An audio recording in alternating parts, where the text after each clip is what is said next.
prove to me, and if we have to get argumentative over this, if a group of people goes over the Capitol, hey, that's your Capitol. Those halls are your halls. You know, we've nobody forgotten has that. People in America. Yeah, you may stand that. outside and protest, but you can go inside and protest if you need to, because that's your House of Representatives, that's your Senate, and every senator in that place knows it's your Senate and that's your House of Representatives. So you have a right to protest that building. Yeah. So you know, I think that's what we do. Yeah. So the people that bear arms, First Amendment, freedom of speech. Second Amendment, be sure I still have my freedom of speech. Yeah. And 10th Amendment is to kick you out of office in case you don't want to do what if you don't represent what I stand for as a government.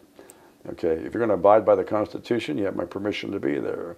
But if you don't want to abide by the Constitution, we're going to take you out of that office.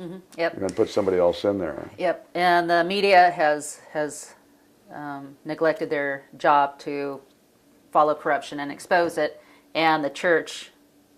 Mostly. The church needs to stop being politically correct. And I went to Bible college. I went to 2 of them. Well, they're supposed to expose the truth. Yeah. Expose the evil works of darkness. The church needs pastors. I'm ashamed of our pastors that won't stand up. If you are people that don't want you to say what you think and feel as far as politically in your church, and I'm a dropout pastor kind of, okay? So I went to 2 Bible colleges, George Fox and Northwest Christian, okay? And if your people don't stand up, so for instance, my church, okay, so I went in there and we had liberal people in the church. How dare you talk about that? And I get up there and talk about it anyway. And guess what? They leave, and guess what comes in to take their place? Conservative people. Right, right. So, you know, now the pastor is talking about conservative principles. Yeah.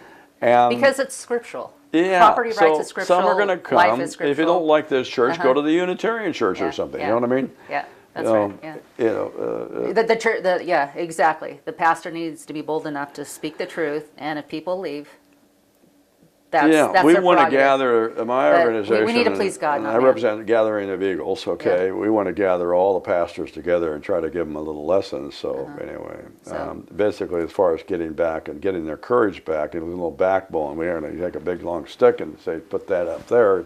You know, a little backbone, you know. Yeah. So anyway, that's what we got to do. So anyway, right.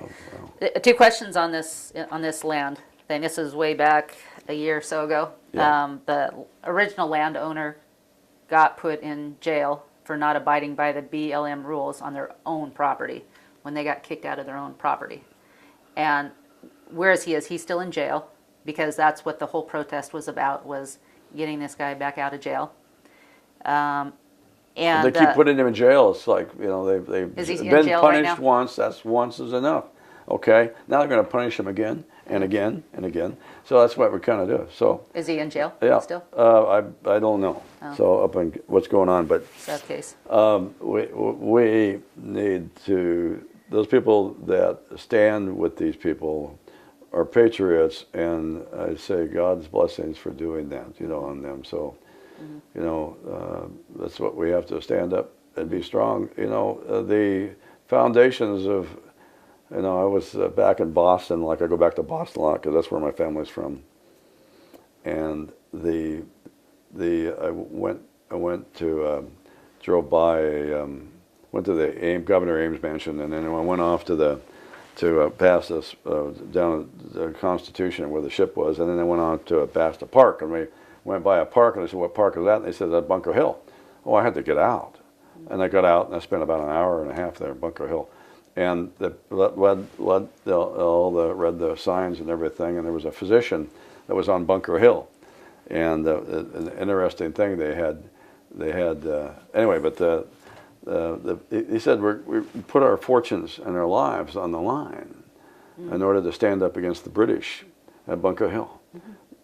They had 3 attacks on Bunker Hill, and they finally overcame them. But you know how we got them out of Boston?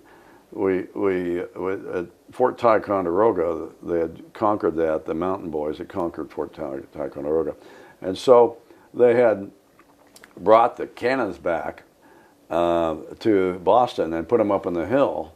And the British thought they were cannons. They didn't know they didn't have any gunpowder. They all left. They loaded up the ships with all the British people, and they left on the ships. And so we won just the fact that we were willing to stand. Yeah. Put empty cannons on the hill. Stand and pray. I'll take that too. Anyway. Yep, that's what we need.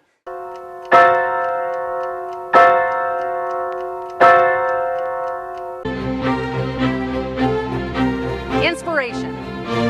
Arts and crafts. Health and wellness. Communication and information.